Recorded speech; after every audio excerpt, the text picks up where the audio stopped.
Oimore urunyi kwa RAMOGI geno Nyasaye uritu mwachope wang saa mokelo ni weche manyien saa adek wachako duogo kae ndiye Belinda Adhiambo manager loko marwa anto nyinga Trevor Ombija jandingo panga jo nyakach dendo nombija taya nyakwar guok kocha pesa magi weche manyien mawango.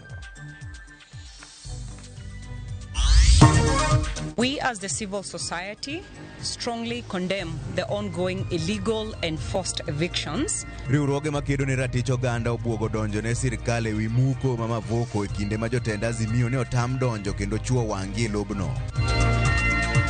Gima sirkal otime without mipango maber. Gavana ma Kisumu Anyang' Nyong'o oseyo piny owacho kuom paro mag golo e pacho ka lakteche ma Cuba maonge okenge makare moseketi. Kenyans are really suffering. Today you are seated here. There is no solution you are offering. It's a boom and bust cycle. The prices go up, they come down, they go up and come down. Od bura ne okete orindi maliet jatend EPRA Daniel Kipto ewi wach nengo mauta masiko idho.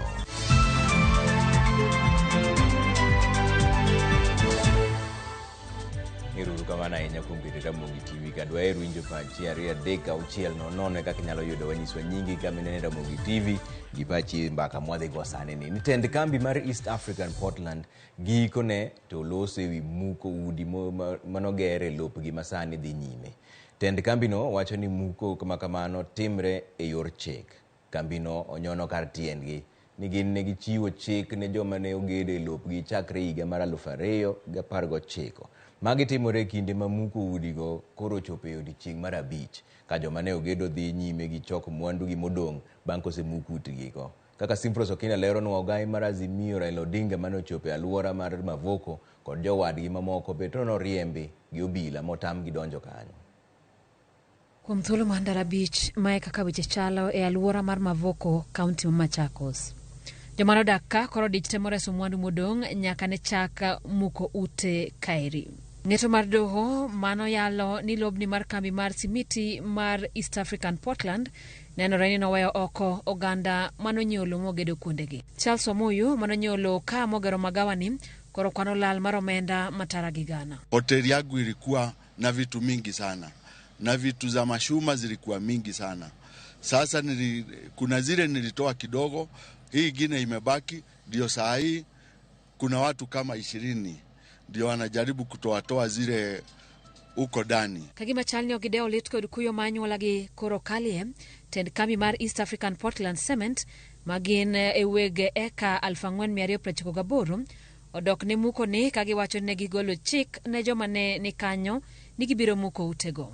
East African Portland Cement made direct appeals to illegal invaders to vacate the land and provided a grace period for them to retrieve their belongings.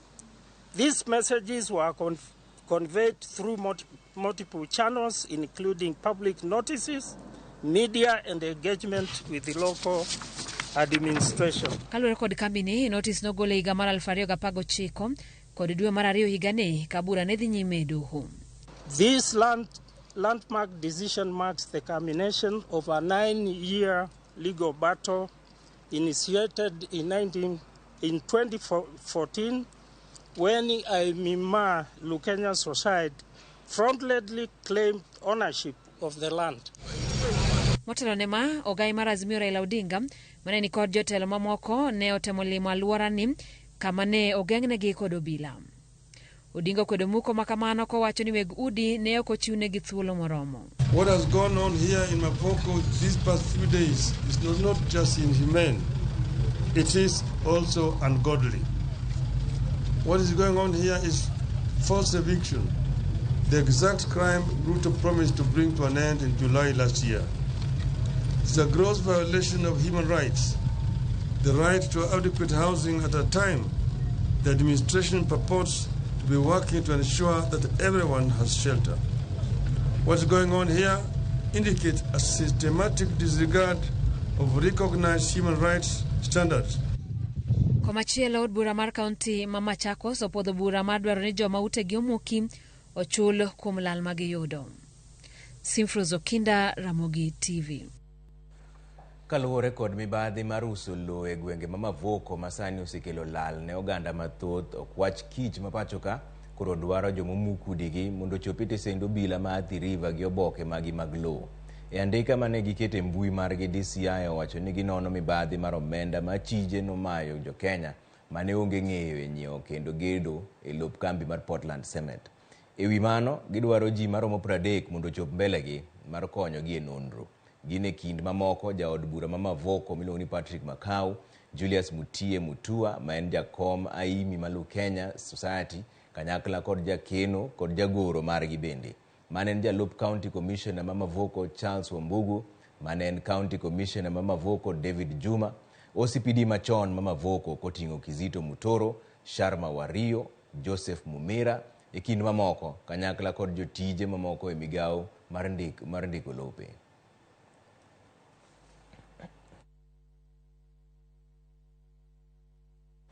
Kapod odong' mane wechego ni riwruok makedo ne ratich oganda pacho kaendi Kenya Human Rights Commission oyango ni gitero e doho chenro mosebedo ka dhi mbele mar muko ute jodak ma alwora ma Athi River ka gidwaro mondo chung chenro no nikech en ataro mar ratich oganda. Kane giloso kawuono e apisgi e boma ma Nairobi, jatatije duolno Martin Mavedina olero ni onge chik moro amora mosewuok e doho masiro chenro mar muko udigo. Maneja ma ochung' ne chenro mag riwruogno Mary Kambo owacho ni chenro mar muko udigo onego ta e yo marito ratich oganda mar bedo gi mwandu ka achiel kod yudo arita makare bende. We as the civil society strongly condemn the ongoing illegal and forced evictions as they grossly violate the right to shelter and housing, which is enshrined in Article 43 of the Constitution of Kenya. The United Nations guidelines on evictions, together with Section 152E of the Land Law Amendment Act 2017, stipulates evictions cannot be conducted subject to the issuance of a 3-month notice. Evictions cannot happen if this notice is not displayed in less than 5 strategic locations within the occupied land. However, what we have witnessed is a stark contradiction to these regulations. Eviction started merely 4 days following the court's verdict. This hasty action prompts questions. Why the rush, especially when East African Portland Cement Company had a full 90 days to take appropriate measures as per the law? Migao mar arita oyango nying kod tipo mag ji 35 ma ichich ni gin jokanyo mag Al-Shabab mosebedo katimo monj Lamu kod Bungu Maboni. Jatend migao mar arita Kithure Kindiki olero ni jogo mosebedo katayo monj mag miruti michike bwo lowo e apeini Mathurka. To kaka George Bati leronwa, Kindiki ogolo chik ni achijogo mondo chiwre lwet obila kapok ochak timonegi apedha. The Ministry of Interior is going to publish those suspects that we consider to be the chief planners and those who bear the greatest responsibility in planning, financing, and orchestrating the violence that has visited Lamu County in the recent weeks. Mana kaka ne osingo jumachiel mokalo, jatend migao mar arita Kithure Kindiki onyenyelela nying ji 35 ma itudo kod timbe njore ma osebedo katimore Lamu kod Bungu Maboni. Nyingego oting'o ji mawuok e pacho ka kod pinje maoko ma itudo kod timbe mag nyayo njore gwenge makadho nam chumbi Mathurka.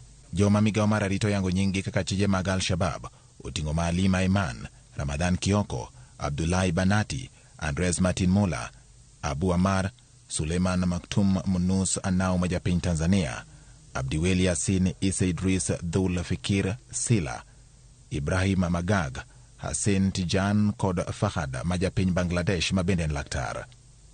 Mamoko oting'o jamalo mabende en japiny Tanzania, Sheikh Nganglangalam ma en jachung' mar Iman, japiny Ethiopia Janangale Hutaiba, Bashir Musal Mohmau, Abu Katal, Malika Kim Jones mawuok e piny Ingereza, Abu Said mabende en laktar, Abu Anan, Mzee Mashela, Warsame Ali Mohamed, Mwanjama Salim kod Abdi Kadir. In the alternative, we will be giving notice to those criminals to surrender to the authorities, to the nearest police station, to the nearest military camp, to the nearest government office within a given time frame.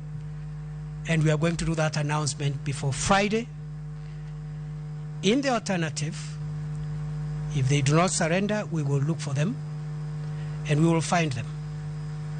And when we find them, we will do what we must. Migao mar arita okoni achije mag yango nyingegigo itudo kod monj mosebedo katimore Lamu kod Bungu Maboni koting'o chiko miruti ma ikunye buolo e apaya mawuok Lamu kadhi Witu nyaka Garsen kendo kelo tho mar oganda gwenge kaka Lango la Simba, Witu, Mpeketoni kod gwenge mamoko ka bende itudo gi kod monj manotime kambi mar jolweny mar piny Amerika e dwe mar achiel 2020. Piny owacho bende yango kaka cheje mag timbe njore Maalim Seid Guyo, Zakaria Karongo, Ramadhan Kafungwa, Abdi Kadir Mohamed Abdi Kadir, Abdi Fatah Abubakar Abdi kod Mohamed Abdi Aide. Achije mamoko ma bende sirikal oyango oting'o Arkawi ma en jariembo mar nyamburko, japiny Tanzania Yunus Yakub kod Abdullahi Dere ma en jariembo machielo mar nyamburko. Monjo ma osebed kitime gwenge mathurka osekelo tho mar jopiny kanyakla kod apisa mag arita. Gino momiyo piny owacho lando tiyo kod yore duto mag rakruok kod timbe njore. Bang' yango nyingi achije 35 go, piny owacho koro golo chik ne achijego mondo chiwre kigin ne lweto bila ma kawo kamano to ibiro dunygi kochunglo. George Bati, Ramogi TV. Odonjone weche mag ohala gogro kata weche mag siasa ni komiti twak e kind Kenya Kwanza kod Azimio omi thuolo mar dwe achiel bang' jatend kweth mathoth e od bura Kimani Ichung'wah pedho kwayo mondo medgi thuolo mondo gitiek twak kendo gichwal ripot margi. To kata kamano twak e wi uchumi mane jopiny nigo gigeno chalo gima olwar e Luanda bang' fwenyore ni Kenya Kwanza kod Azimio ne oremgo twagno motegno. Walter Nyambaga nigi ler mar wachni. Od bura mamalo chiwo thuolo mar dwe achiel ne kamiti twak e kind Kenya Kwanza kod Azimio mar twak bang' jatend kweth mathoth e od bura Kimani Ichung'wah opedho kwayo ne od bura mondo medgi thuolo mar twak e kata doko ne gisekawo dwe achiel. Now therefore the Houses of Parliament resolve to extend the mandate of the National Dialogue Committee by a further 30 days from 28th October 2023, and consequently the committee shall be required to report to the leadership of Kenya Kwanza and Azimio coalitions on or before 26th November 2023 and thereafter submit its report to Parliament. Ichung'wah lero ne od bura ni kamiti mar Azimio to kod Kenya Kwanza ne oyudo kwayo mathoth mag jokanyo, johala, e duond buche mag siasa to kod jokedo ne ratiro mag oganda e kendo nyaka gikaw thuolo mar doyo i kwayogo mane ochwal negi. Further cognizant that the committee is presently in the process of considering the issues for negotiations and recommending appropriate constitutional, legal and policy reforms on each of the framed issues, which are electoral justice and related matters, outstanding constitutional matters, fidelity to political parties through coalitions, and the law on multi-party democracy, entrenching the National Government Constituency Development Fund, National Government Affirmative Action Fund, and the Senate Oversight Fund into the Constitution, and establishment and entrenchment of state offices. Kata kamano, kamiti no wachore ni nyaka sani pok oloso motegno kendo yudo winjruok e wi wach pek mar ngima mane omiyo Azimio ng'anyo. Gino mamiyo jo Kenya mathoth chunygi omedo jok ni onge olemo matwak makamano nyalo nyuolo negi. We have so far tackled and agreed on a number of issues. We are yet to agree on the matter of the cost of living. And if and when we do so, we are going to communicate to the public. It's a matter which is still squarely on the table. And it's a matter which we have seized over as a committee. And it's a matter which we feel is extremely important. And we are going to deal with it conclusively, yes, during these talks. Kwandayo ko nigi sechwalo ko ne agulu mar omenda mondo migi sir mar omenda kalore nigi sema na bedo kagitiyo kod pesa mawuok e ofuke gi giwegi. Well, we had asked Parliament to help us cover the cost of this retreat. We are hoping they will accept. Kwangeyo nikech ne kwayo gi pesa mondo gikony tich mar dialogue committee to podo kwayeno pesa no. To wanodhi mbele nikech matich mar jo Kenya wajitolea kendo wagolo pesa ofukwa mwadhi go mbele gi tich mar twak. Walter Nyambaga, Ramogi TV. Gavana ma Kisumu Ngire Anyang' Nyong'o kwedo paro mar piny owacho mar chungo e tich lakteche mag Cuba kowacho ni paro makamano dhi thiro weche mag thieth ahinya to e counties mapacho kaendi. Ochayo parono kaluwore ni onge tend county mora mora manyocha piny owacho osumo pachgi ewi wachno kendo koro kwayo jatend piny Kenya William Ruto mondo ruch parono oko. Nyong'o dwaro ni piny owacho kuongo tieg lakteche ma jo Kenya kendo chwalgi e counties motelo ne chungo lakteche mag Cuba e tich. Sirikal maduong' mar Kenya omi tich mar tiego joma biro rito ngima dhano. Gitiegogi to gimiyogi. To ne wasewinjre maber ahinya ni laktache moa Cuba biro ka nikech onge migepe moko mag thiedho ji mapok wayudo joma tiegre manyalo timo. To koro sani tigologi kapok onyiswa kaka counties. Sirikal nogono pok onyiswa to ka gidhi to ng'ano biro makawo kargi. To mar adek, be wasetiego jomoko Kenya ka manyalo kawo gik magitimogi. Gima sirikal otimo, otime without mipango maber. Oseyangore ni nok mar lipot mag data oseduoko piny timo lokruok e sekta mar thieth.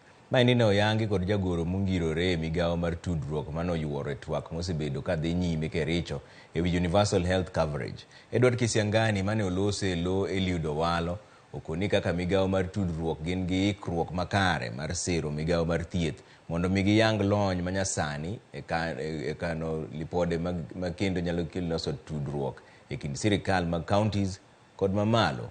Jatend migawo mar thieth Susan Nakumicha okoni parono biro chiero sekta mar thieth kendo keto gik moko e lela.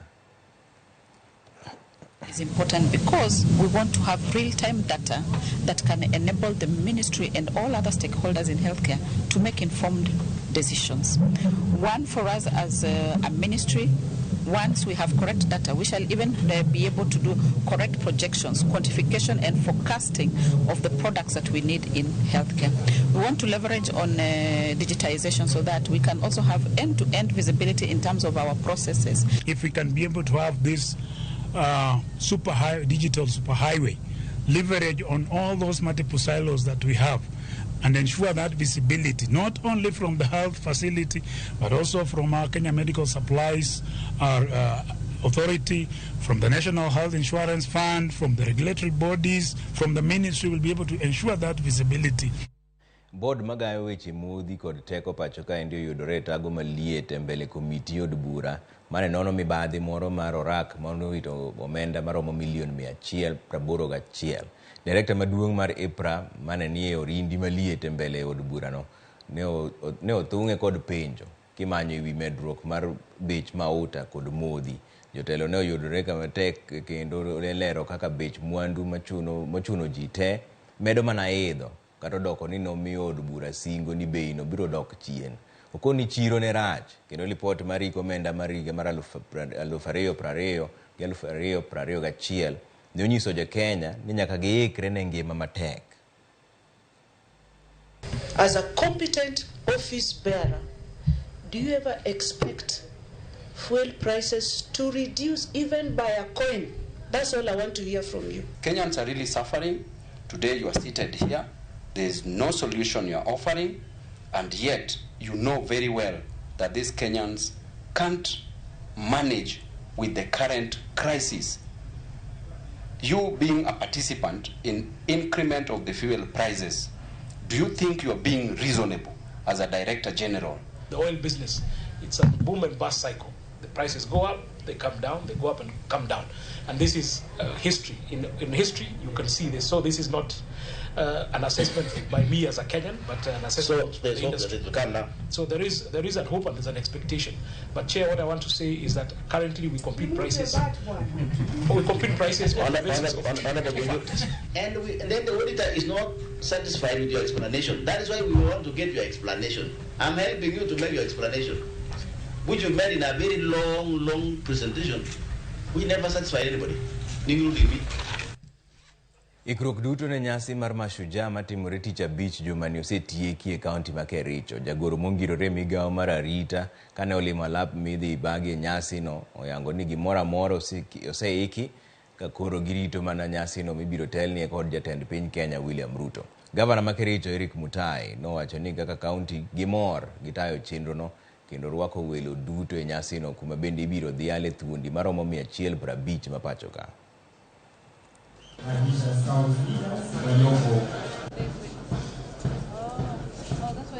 The child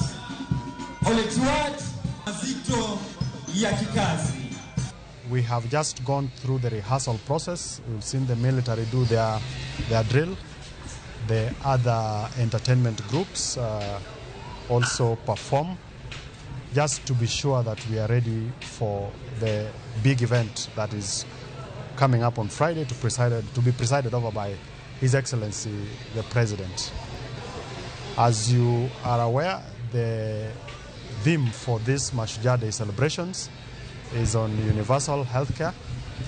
We are inviting all the residents of Kericho County and the rest of the country to come and witness and be part of this Mashujaa Day celebrations. Aya odhi yumoro machuok tanno kuoro ote maru ariya deka uchiel nono ka endie neno moro ni Ramogi TV an mediator John Olwendo an Siaya. Ruto kod Gachagua obed piny gilos kendgi mokwongo, to nikech Ruto ka ok otang' to Gachagua biro kethone. Okay, kamano nyakumuro no otigo maneno maendi Ramogi TV an Mark Aluga japeng achiel mabom center. Awuoro sana kaka fuel osebedo mana ka idho pile ka pile. Odoni baba ogoe duonde piny e wachni. Eric Odemo kaya chunge Kanyamkago Ramogi TV ler wan kagi Kawala fundi Weche Makambuji twak medo mana ngima. Erokamano ahinya miduma na oro otiu ka ndi ariya deka uchiel nono. Wadhi yumo wachuoko duogo to bodan weche manyien mobro kelo iri kaka kidhi mabor ahinya.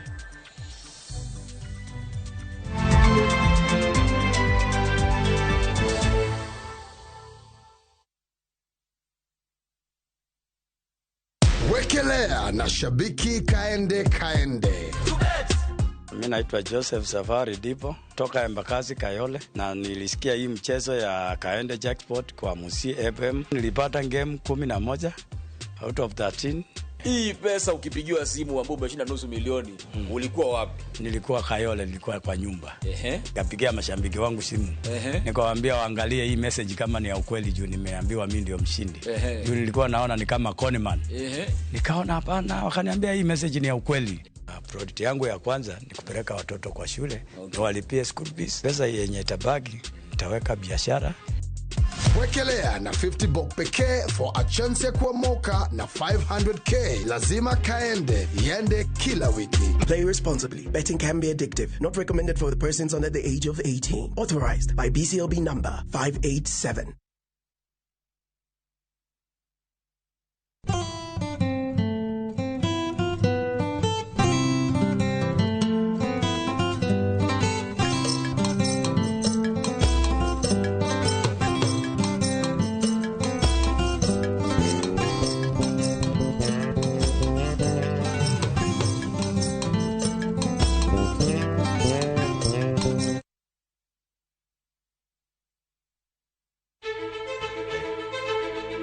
Kokalo kuom lakteche kod thieth, wayudo ng'eyo kaka dendwa tiyo. Nitie hormones mar ng'ama miyo kata ng'ama nyako. Iluongo ni estrogen gi progesterone. Kendo wayudo ng'eyo kama inyalo yude kony moluwore gi weche thieth. Daktari en tich ne thiedho oganda mondo oganda odhi maber. Kaka wadak e kinde ma ok ong'ere. Ngimawa en gima duong' moloyo. Ka en ng'ama osiko ka ywaka en kama osechopo dwa kawo ngimane. Kineno science gi wek rito. To e penj laktar wakelo ni lakteche molony to gilero ni weche thiedho tuoche ma opogore kod rito kit ngima maber. Anyalo tiyo kod chiemo e geng'o thiedho kaachiel kod timo bero ngima wa bende. Yes, erokamano.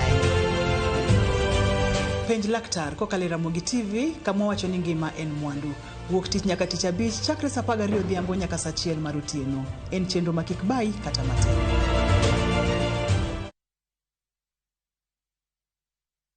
View Travel presents Hidden Gems and Well-Hidden Treasures. 3 days, Mombasa, Diani or Malindi from 13,999. 3 days, Masai Mara or Amboseli from 14,500. 3 days, Savo or Samburu from 23,000. 2 days, Mount Kenya, Naivasha or Nakuru from 3,900. 5 days, Dubai or Zanzibar from 640 USD. 5 days from 1,050 USD. 5 days, Egypt, Thailand, or Turkey from 1,150 USD. 5 days Malaysia or Singapore from 1,100 USD. 5 days Santorini or Maldives from 1,680 USD. Contact us on 0703-254-254 or book online at www.viewtravel.com.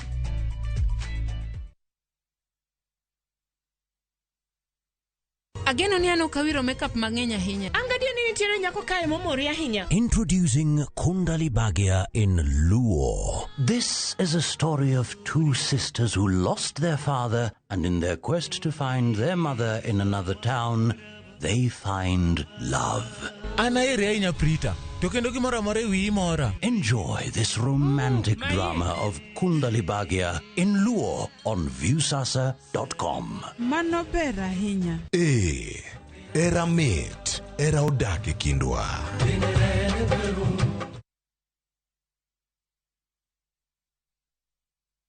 Masaya Akiba ni sasa. Save using your Equity mobile app or Equity online. Save for your short-term goals or long-term goals. Be it school fees or to start a biashara, to buy a house or a car, save for a plot or equipment, or even a wedding or a vacation. Save using your Equity mobile app or Equity online and start your journey to realize your goals. Kusave ni rahisi na Equity.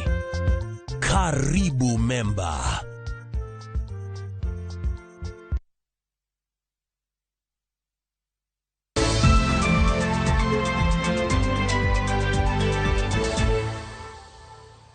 Warwako kende RAMOGI TV ni ji adek odinne gi ete sendo bila Masiaya ka girito chwal gi e doho odiochieng' makiny tok mak gi apedha komano tim kod riwruok okinde kod obila ka oyudgi ka gitiyo maonge andika makare. Koloso tok apedha ni jakom LSK Linda Kiome oyango ni apedha no timore pacho ka endi mangima mar golo jogo mawuondo jopiny nigi nokinde. Kiome mane nigi nyawadgi Byron Monesi okwayo kinde wetegi mondo go report e wi kinde mabandia mondo kawnegi chek.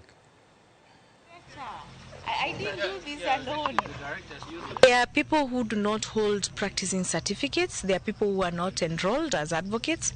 There are others who might have been enrolled as advocates but have been struck off the roll. There are others who are advocates of the High Court but do not hold current practicing certificates. They are not supposed to be filing matters. They are not supposed to be seeing clients. They are not supposed to be representing members, innocent members of the public, unless they have a current practicing certificate for the current year, 2023. We have already taken them to the police station. They were arrested.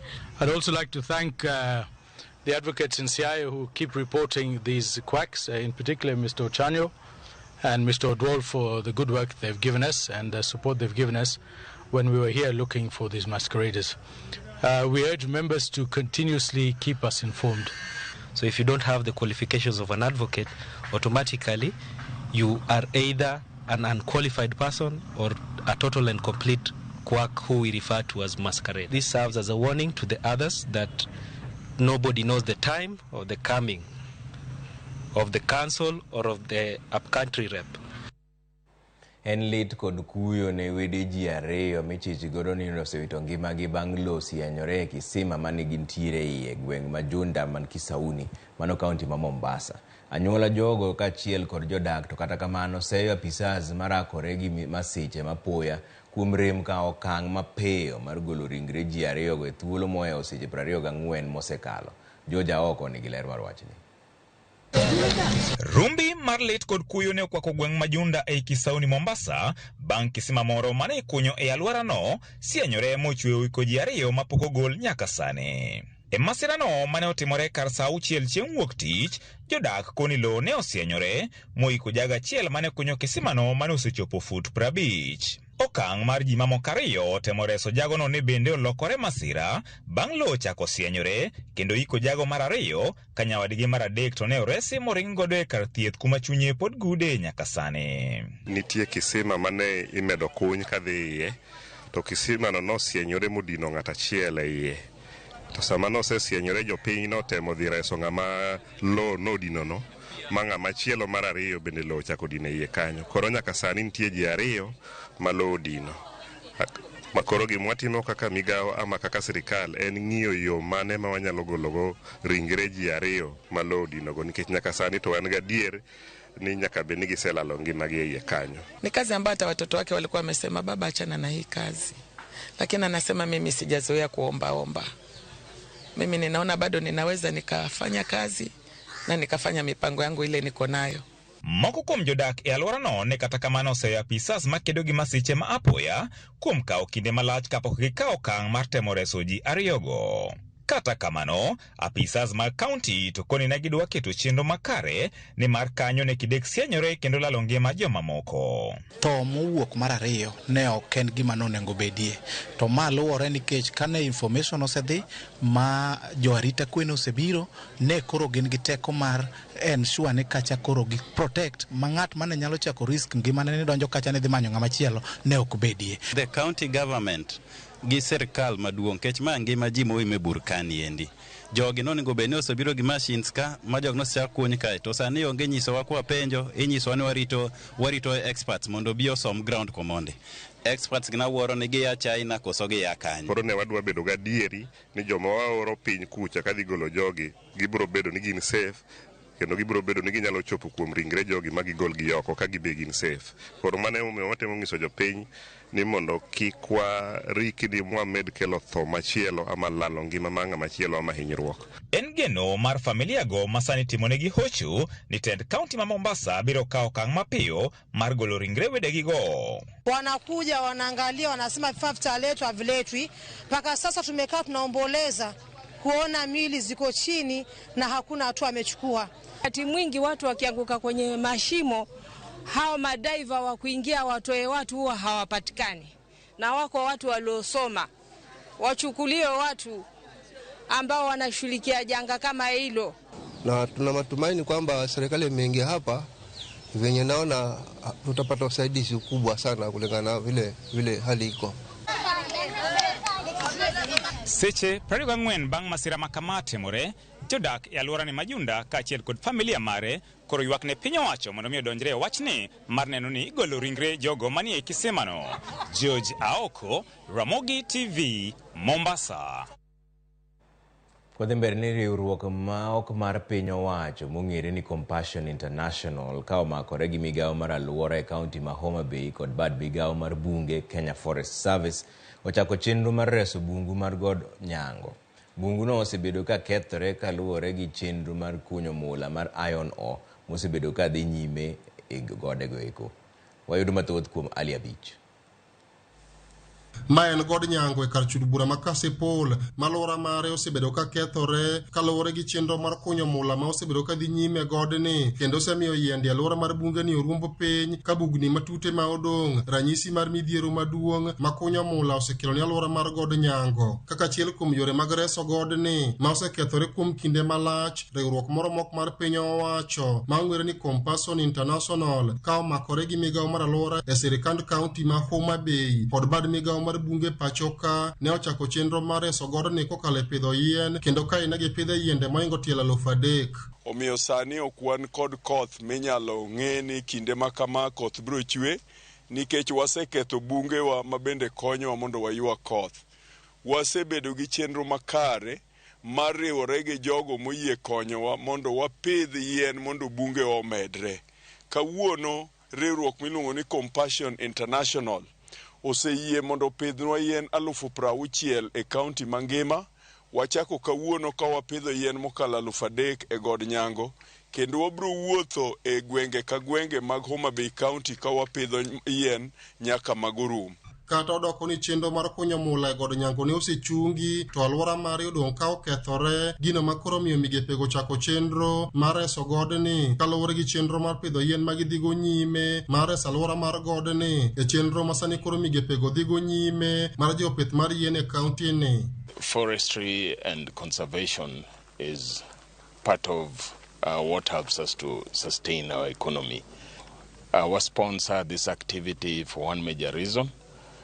To have a better environment. This is just the beginning because we we've started here and will be moving to Migori County as well, but also in other parts of Homa Bay County. Jaod bura makase pulo ngondo were mane oriwre kod migepe go ke pith yene god nyango wacho ni chenro makamano geto medo kuonda tamalo mag bunge maponi chiene county ne kamane okone jopiny mondo mak motegno chenro mar pith yene kunde magiwuoke. Sometimes back nitimo mining mar the iron moketho area.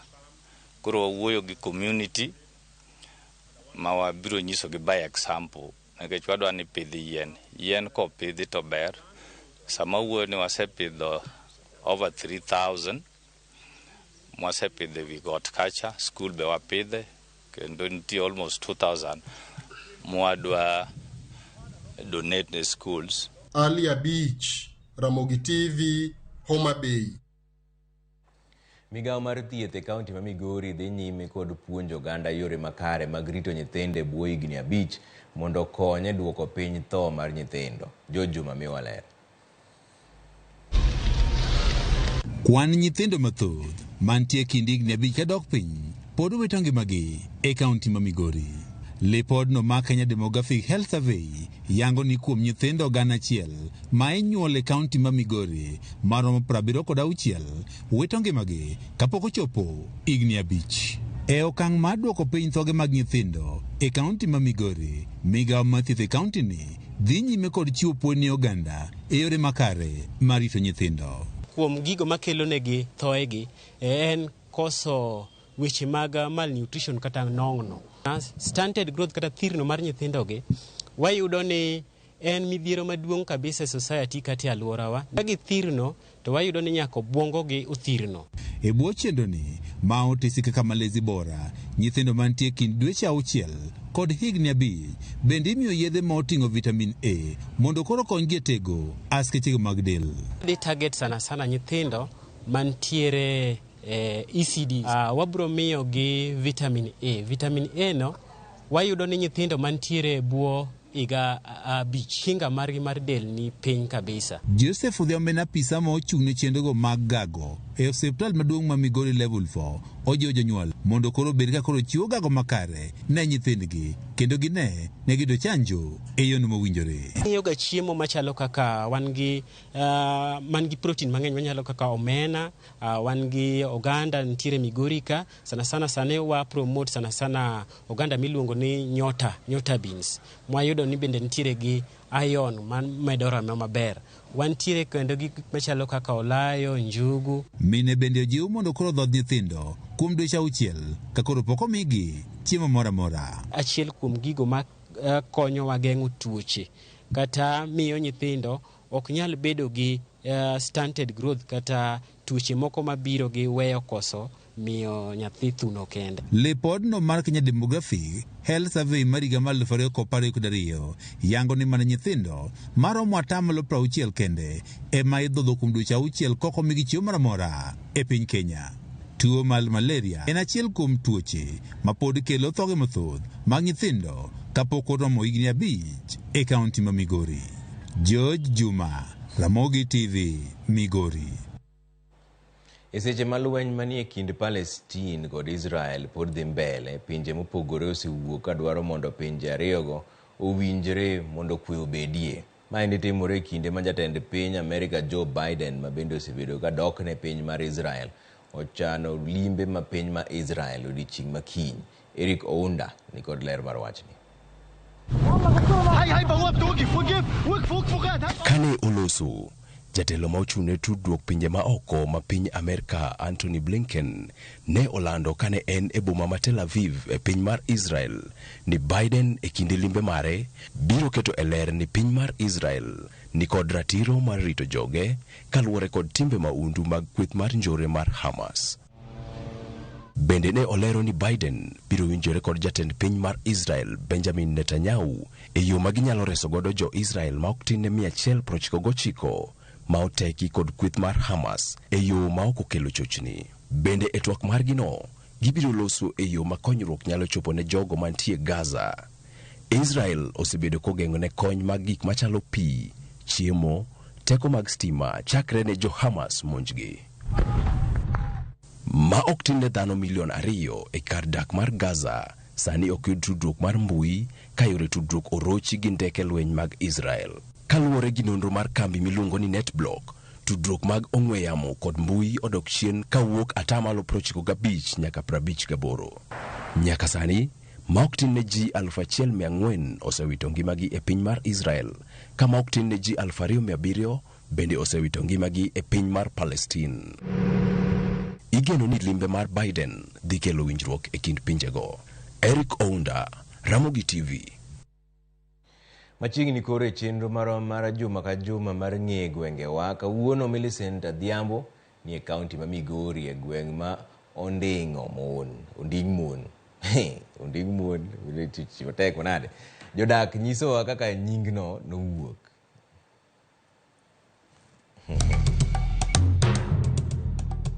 Ramogi Ajwang, amor marwaki kendo e telo machielo e chenrowa mar ng'e gwengewa. Kawuono kalapapla marwa mar nono gwenge olwarwa nyaka e kaunti ma Migori, kaunti namba 44 e gweng' ma iluongo ni Onding Mon.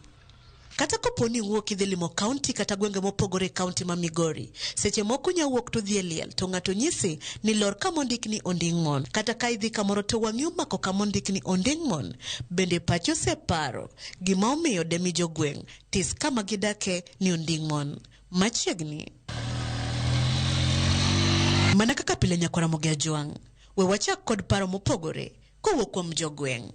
Gin gi paro nade, kata bed ni injadak, kata bed ni onyuoli, iyudo ka osechak gweng' ni Onding Mon. Giwacho ang'o? Kani giki kanyo, to nyaki bedi e piny miyue matin, migamo muya, kore kichako wuoth.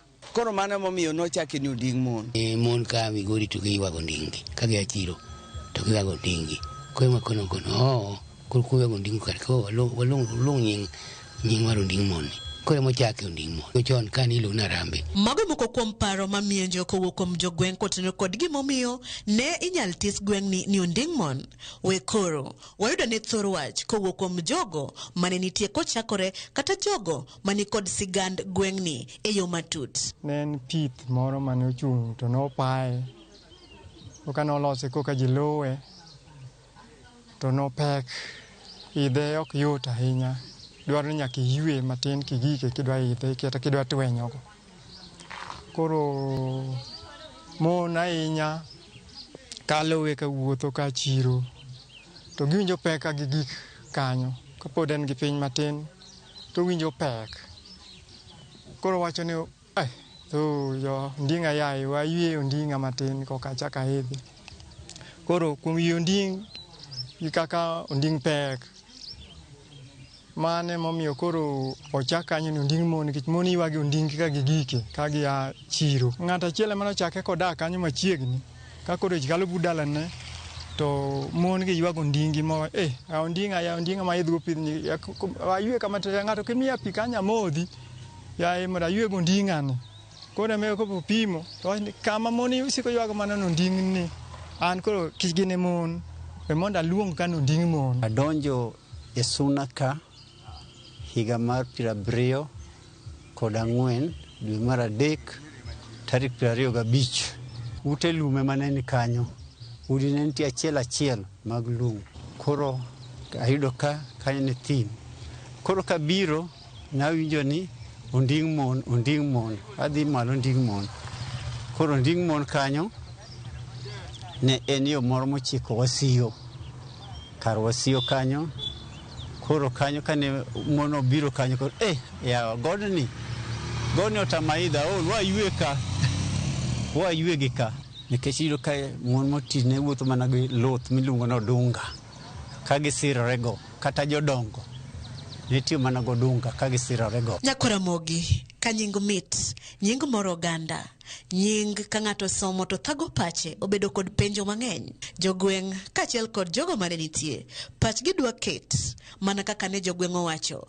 Jogo mane nitie bende yango kendo medo tielo ni Onding Mon nochakore kalore kod ywak mane mon ywago go ondingi ka gitwenyo pith ka gia Migori kata ka gia chiro kata ka gia e wuodhgi moro ka gidok miechgi. To mae be makelo wa e penjo ni ang'o madine mi chake mana Onding Mon kane en yo maniluwo gi chuo kod nyithindo. Ang'o momiyo nok nyal tise ni onding chuo kata onding nyithindo. Chuo kiol kaka mine.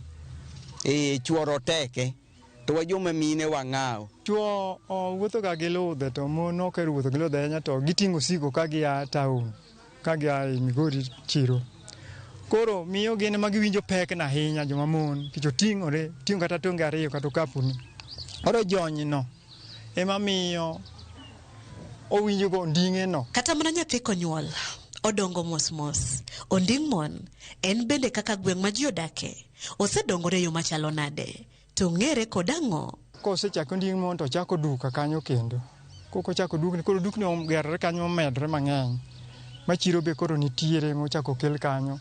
Iluongo ni maembe moja. Ma koro ala dhi kanyo, liedo kanyo, hotel ni kanyo, orego marego be ni kanyo. To sani to tinde okene pikipiki rego godo, mitoka bende rego godo, koro miyo tinde koro ma loko mokelonwa. Bende paro madwaro loko kar dagni ma ong'ere ni onding mon kiduoke kata nyinge machon mar Arambe kata nying moro osebiro ne jogweng'. Ok wanaloke nikech en onding mon moselandre makata ilor mana gi gari to ipenjo mana ni to abigi kanye akaw pikipiki okelo onding mon. Nying mar onding mon ni waneno ka koro en gima ber nikech omiyo wa nyaka nyiero be. Kikone ng'ama tin to ichak ikone dhano ni ka iluongo ni onding kuom dhano. Omoro wa nikech omiyo nyithindo ng'ego gik mang'eny madhi mbele. Mana kamano nyakoro moga juang' sani amor nikech kata kalimbe moro amoro teri kamoro miluongo ni onding mon to in kod lony kaka ne nonro mar nying gweng'ni ne obiro. Kata bero ni sani dongruok osebedo ma osepae, pith pod nitie matin. Koro kik idonj kimumori kata in be inyalo chako ywago onding'i. Kaw kamano nyakora mogi oriti masani wachope giko macheno ni odiochieng' ma kawuono. Juma manyien sama chalo kod ma kik bai nonro mar gweng' machielo kikelo ni kod an Millicent Adhiambo.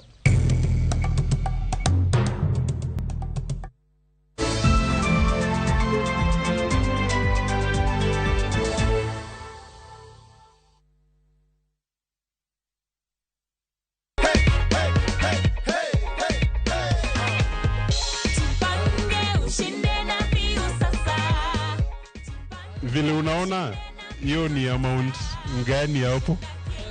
1,500, si ndio? Yes. Ungependa kuambia nini watu nyumbani, watu wenye probably wana watch draw for the first time? Venye naweza penda kuambia watu ni ati hii mchezo ni ya ukweli. I just dialed *487*3# na nikaweka 50 bob na mimi nikatangazwa kama mshindi na nimekujia cheki yangu. In case hukuku unaniamini, you've heard it from Elizabeth, si ndio? Asante sana Elizabeth.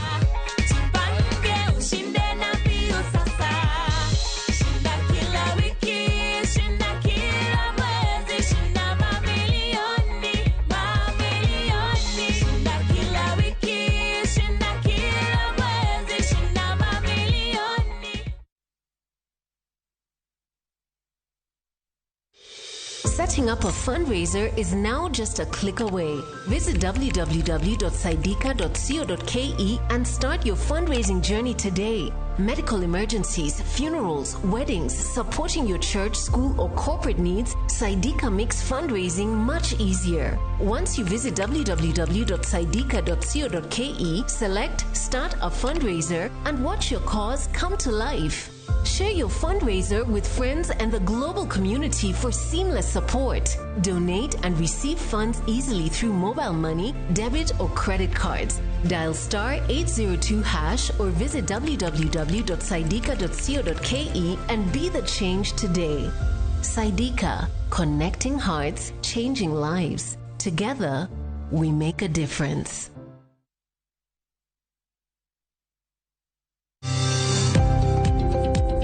Ohala gi Mwando wakelo ni jolony e weche ohala. It is important mondo wan kaka joluo wabed gi dongruok. Wafwenyo ni adiera matut mag timo ohala. Tijni kidwa time en mana mashin mar luoko to gi kuminya yude pi. Wawuoyo e wi yore makare mag timo ohala. Kisechopo level mabedo brand, ono beni gimoro amora mitimo en gima timo makelo pesa. Wakonyi dongo ohandi ka wamiyi yore mag kano mwandu.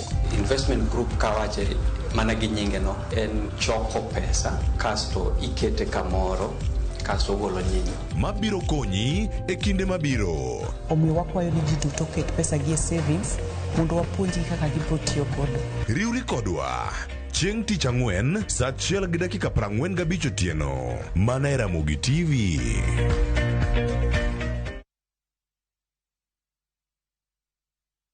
Ageno ni ano kawiro makeup mang'eny ahinya. Angadio ni nitiere nyako kae momori ahinya. Introducing Kundali Bhagia in Luo. This is a story of two sisters who lost their father, and in their quest to find their mother in another town, they find love. Enjoy this romantic drama of Kundali Bhagia in Luo on viewsasa.com. Mano ber ahinya. Era mit, era odak e kindwa.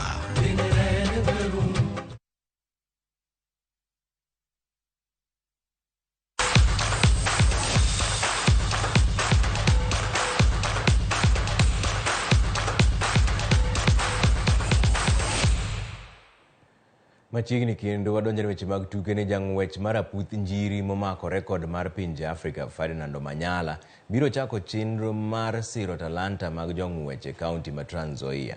Kanowuoyo e skul sekondar ma Friends Kamusinga kama ne otime sombe, Omanyala nolero ni dwaro mare en gero mich mag rowere kendo miyo gi thuolo mar nyiso mich margi manyalo konyogi e kinde mabiro.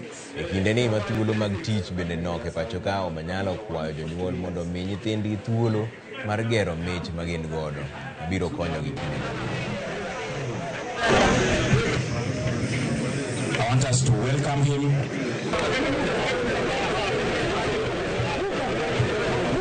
Now that I'm back, the field is still the same, so we'll need to redo it. We need to build another field for this. I need to set up my Omanyala camp here for athletics so that other neighboring schools can come and train here, and we can do clinics and make sure that we have other Omanyalas coming from this school.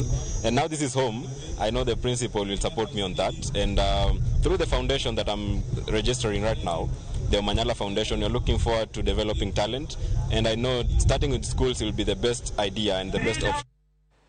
Team mar Equity Dumas, JKUAT Links kachiel gi team Balariany mar Zitek gin moko kuom timbe mane oyudo loch e tuke mag okapu e lig maduong' pacho ka India lap manyayo. Team mar Equity Dumas noyudo loch mar points 19 kuom 7 e kindgi gi team mar Wolfpack e kuota mokwongo, kapok team mar Wolfpack oyudo loch mar points 16 kuom 15 e kuota mar 2. Kuota mar 3 team bengi mar Equity Dumas no dhi nyime gi duoko maber bang' yudo points 20 kuom 16 ka kuota mar 4 noruma modhi points 13 kuom 13. E tuke mamoko mano bagi alap manyayo, team Balariany ma JKUAT Links noyudo team mar Eldonets points 46 kuom 43 ka team mar Zitek University noloyo team mar bengi mar Stanbic points 50 kuom 44. We didn't play our style of play. We had a lot of mistakes and turnovers especially. And then the worst part about it is that fouls are really, we're taking a lot of fouls which was messing us up. So you find that at the end of the day, the right combination was not coming in. Nazarene is a very tough team to beat. They're always that team that disturbs majority of the teams in the Premier League. And they're well coached, and I mean, it's a bunch of young talent. So I think that's done and dusted. We wait to play them again on the return leg. But I mean, it's a win. I think I needed the win more than they did. I can't speak on their behalf, but I'm glad we got the win.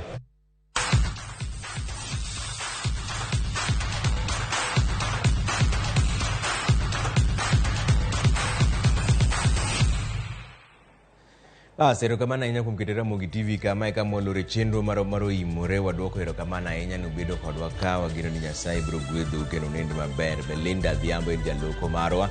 Anto nyinga Trevor Ombija, Jandingo Panga, Jonyakach dendo Ombija Taya, Nyakwar Guok kocha pesa. Unind maber jogama.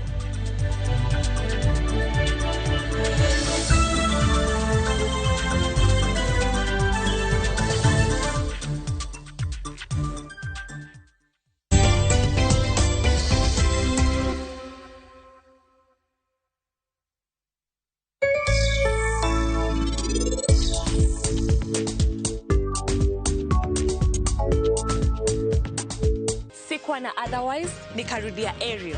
Mi hupata clean and fresh results kwa mwosho mmoja tu. Ariel ndio siri yangu. Sasa story yangu iko popular sana. Ariel, usafi bora kwa mwosho mmoja tu.